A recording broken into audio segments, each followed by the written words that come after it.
Now student, we will see prime factorization of next example, prime factorization of 4 to 9, 429. Student prime numbers हैं ये सब 2, 3, 5, 7, 11, 13.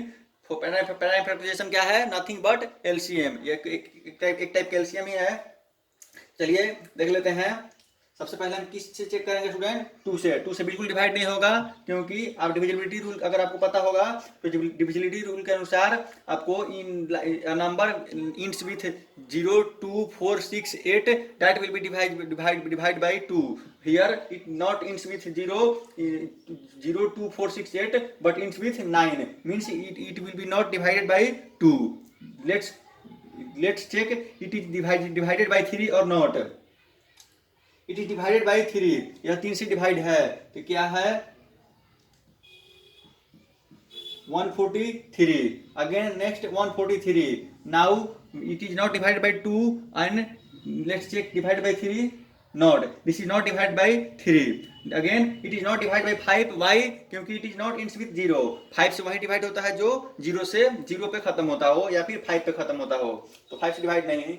Again it is divide by 13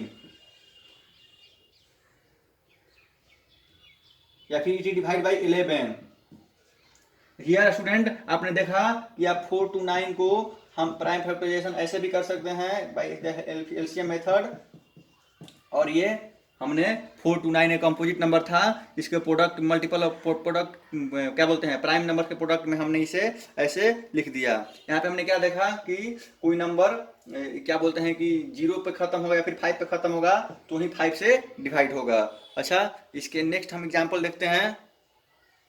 student here is the next question. The number 4 raise to n, मतलब कि 4 का power कितना है? n है। Where n is a natural number, और n क्या है? नेचुरल नंबर है। Check whether there is any value of n for which 4 raise to n ends with 0। आपको बोल रहा है कि आप एक नंबर है 4 की पावर n, जहाँ पे n प्रकृत संख्या है, नेचुरल नंबर है। और चेक कीजिए कि क्या n के किसी भी वैल्यू के लिए 4 के पावर n जो हमारा प्राप्त होगा रिजल्ट, क्या किसी भी मतलब कोई भी अंक 0 पे खत्म होगा? मतलब कि ये बोल रहा है कि जैसे 4 के पावर 1 है, अगर हम n नेचुरल नंबर है तो अपने से n इक्वल टू 1 ले सकते हैं, क्योंकि 1 नेचुरल नंबर है। तो यहाँ पे क्या मिलेगा? 4 के पावर 2 16, 4 रेज टू 3 64। ऐसे बोल रहा है क्या कोई एक नंबर यहाँ पे ऐसा आएगा जिससे हमारा ये जो नंबर प्राप्त हो रहा है वो किस पे खत्म होगा? 0 पे। स्टूडेंट्स बेसिकली आप इतना जानते होंगे कि इफ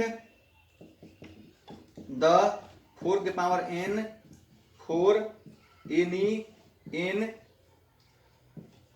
वेयर, स्टूडेंट अगर आप जानते होंगे डिविजिबिलिटी रूल, विभाजकता का नियम जानते होंगे, कि 4 के power n 4 raise to n for any n, मतलब कि n की किसी वैल्यू के लिए were to end with digit 0, अगर ये 0 के साथ खत्म होगा तो it would be divisible by 5। तो यह जो नंबर होगा हमारा या तो 5 से डिवाइजेबल होगा या 10 से। 10 मतलब स्टूडेंट 2 बेसिकली 2 से डिवाइड होगा और 5 से। 10 से डिवाइड, कोई भी नंबर 10 से डिवाइड होने का मतलब कि वो 2 से भी डिवाइड होगा और 5 से। मीन बेसिकली जो हमारा जो नंबर 0 पे खत्म होगा वो किससे डिवाइड होना चाहिए? 5 से। 5 से डिवाइड होना चाहिए। तो नेक्स्ट चलिए आगे देखते हैं क्या बोल रहा है यहाँ पे। Means that mean the prime factorization of 4 के power n would contain the prime 5। कोई भी नंबर 5 से डिवाइजेबल है, मतलब क्या कि उसका जो उसके फैक्टराइजेशन में क्या रहेगा? 5 रहेगा। जैसे मान लीजिए कि 10 डिवाइजेबल है 5 से, तो इसका मतलब कि इसके फैक्टराइजेशन में देखिए स्टूडेंट 5 है। नंबर जैसे कोई 40 है, अगर ये 0 पे खत्म होता है और क्या है 0 पे खत्म हो रहा है, ये सब ये भी 0 पे खत्म होने की बात हो रही है, 0 पे खत्म होता है, तो इसका मतलब 2 इंटू 5। ये देखिए इसके फैक्टराइजेशन में 5 उपस्थित रहेगा। यही मैंने लिखा कि mean the prime factorization of 4 के power n would be contain the prime 5। 4 के पावर n का जो प्राइम फैक्टराइजेशन होगा उसमें क्या उपस्थित होगा, 5 उपस्थित होगा। चलिए 4 के पावर n का प्राइम फैक्टराइजेशन करके देख लेते हैं। 4 के पावर n इक्वल टू 2 के power 2 into n into 2 into power n, 2 के पावर 2n। यहाँ पे स्टूडेंट क्या है, यहाँ पे देख रहे हैं कि here the prime factorization you see, आप यहाँ पे देख सकते हैं the only prime factor of 4 के power n is 2, the only prime factor of 4n is 2। यहाँ पे केवल एक ही प्राइम फैक्टर है और 2 मीन्स 4 के power, so 4n will never ends with 0। समझ में आ गया? लेट्स रिकॉल कर लेते हैं एक बार क्या हमने बोला अब तक। क्वेश्चन था द नंबर 4 के power n where n is a natural number, check whether there is any value of n, क्या कोई n यहाँ पे ऐसा वैल्यू आ सकता है जिसको सोल्व करने पे 4 के पावर n को सोल्व करने पे हमारा वो नंबर 0 पे खत्म होगा। तो बेसिकली आप जानते हैं कि कोई भी नंबर 0 पे खत्म होगा मतलब कि 5 से डिवाइड होगा या फिर 10 से डिवाइड होगा। 10 से डिवाइड मतलब कि 2 और 5 दोनों से डिवाइड होगा, मीन बेसिकली वो नंबर 5 से डिवाइड होना ही चाहिए।